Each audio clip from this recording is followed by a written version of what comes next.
PD Perjuangan menyambut baik penyampaian aspirasi berkenaan dengan adanya tindak kekerasan ya dalam tanda kutip seksual terhadap seorang perempuan dari seorang anggota DPRD Kabupaten Serang bagian Barat yang notabene adalah kader PD Perjuangan ya. Kami PD Perjuangan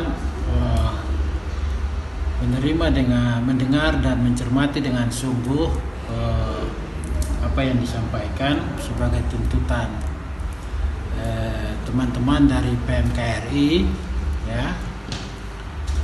Dan untuk itu beberapa waktu ke depan kami akan mau secepatnya melaporkan kepada pimpinan partai, ketua DPD dan sekretaris DPD untuk kemudian diagendakan dan dibicarakan untuk lalu kemudian dilakukan penugasan dan proses ya.